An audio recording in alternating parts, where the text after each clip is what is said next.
Hey, I'm Dylan at Western Bike Works, and this is WTF WBW Lucky Episode 13, Front Derailleurs.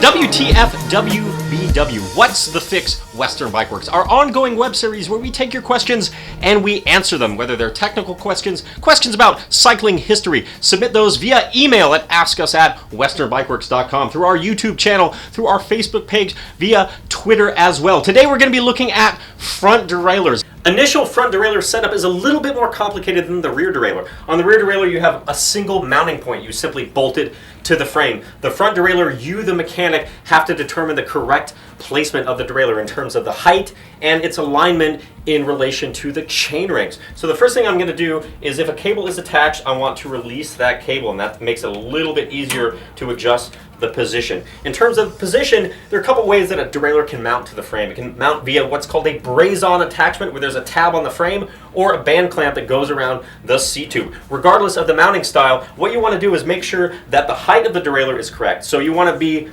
1 to 3 millimeters between the top of the tallest tooth and the cage of the derailleur here at the front, like 10 millimeters of the derailleur cage. Now, when I say the tallest tooth, it's because chain rings, modern chain rings, have a lot of shift features, a lot of shaping to make the shift a lot more precise, which means some teeth are blunted, almost looks like they're broken, and some are a lot pointier. And so we want to find those pointy, tall teeth, and I'm going to pull the derailleur cage out so it's directly over that tallest tooth, and I'm looking at the gap between that tallest tooth and the derailleur cage, 1 to 3 millimeters. If I have to adjust it, we're going to loosen that bolt here. If it's a band clamp, same thing. Loosen it, lower it down, but then we also want to make sure that the derailleur is aligned, and it needs to be exactly parallel to the chain rings. Now, there are some exceptions. The SRAM yaw derailleur, for example, has special installation instructions, but this holds true for most derailleurs. So we want it to be exactly parallel to the large chain ring. So I'm pulling it over the large chain ring and making sure that that outer plate is directly in line. If it's tilted in or out, it's going to affect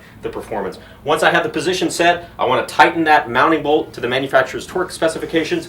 And now we're going to set up the low limit. Now, we have to be in a very special gear to set that up. We need to be in the largest cog and the smallest chain ring, basically where we stopped setting up the rear derailleur. And what I'm looking for is a gap between the inner plates of the chain and the derailleur cage, and we want it to be as close as possible without touching. Manufacturers say 0 to 0.5 millimeters, so that's as close as possible without touching. If I need to adjust the gap, what we're going to use is the low limit screw, and it might not be marked on road derailleurs, but it's the one that's going to be closest to the small chain ring for derailleurs that don't have it marked. If it's a mountain derailleur, it'll say H or L. So if I need to increase the gap, I want to turn that counterclockwise, and you'll see how the derailleur moves inboard. And if I need to close the gap, I need to turn it clockwise. So I'm looking at a gap as close as possible without touching. Once I've established that, now I'm going to attach the cable and synchronize it with the shifter. If you have a barrel adjuster, you want to preset it like we did on the rear, all the way in and then out about a full turn, and that gives us adjustability either way. Now we attach the cable, make sure it's routed correctly through the cable anchor bolt, give it a nice tug, use your hex in order to tighten that.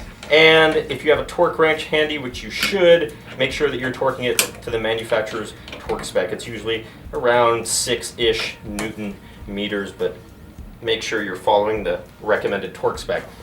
Now that we've attached the cable, we're going to synchronize the shifter.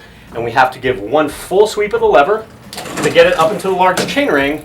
But now we're going to set the front derailleur to that inboard or that trim position. So you take the release lever on the shifter and you give it a light push. So it didn't shift the chain down to the small chain ring, it just moved it to that inboard position. And that inboard position ensures that when you're in these inboard or largest cogs, you're not getting chain rub on that front derailleur cage. So now we need to set the gap between the inner plates of the chain and the derailleur cage. Same thing, we want as close as possible without touching, but now it's not the limit screws that determines the position, it's the barrel adjuster, it's cable tension. So if I need to close the gap, I need to increase cable tension. And if you see, I'm kind of pulling the derailleur out to fight that spring tension, so it makes it easier, and I'm closing that gap. Make it as close as possible without touching. Now I'm going to shift out to the small cog, the high gear in the back, and you'll hear I get a little bit of chain rub, but that trim position, the outboard position of the front derailleur eliminates that chain rub. Now I need to make sure that the electric fence is set correctly for when we're in that most outboard or the highest gear possible. And to do that, we have our high limit screw, and this is the one on road derailleurs that's closest to the large chainring. On mountain derailleurs, it'll be marked with an H. So if I need to make the gap larger, say it's not hopping up to that large chainring, I need to increase the range of the derailleur by threading that screw out or counterclockwise. And if the gap is too big, I need to hem the derailleur in, I need to turn the screw in, and I want a gap between the outer plates of the chain now and this derailleur cage of about 0.5 millimeter to 1 millimeter, a little bit more generous of a gap because you need the derailleur to be able to lift it onto that large chainring. So I'm looking at the gap here, and once I get that set correctly, I'm just going to run through all the gear combinations, make sure it shifts smoothly down, and make sure that any chain rub I encounter can be fixed by using the inboard and outboard trim positions on the front derailleur. Once I have that set, make sure everything is torqued correctly and you're ready to go. Have any questions about front derailleur setup or anything else? Give us a call. Visit our store in Northwest Portland or in the Tiger Triangle, or visit us at westernbikeworks.com.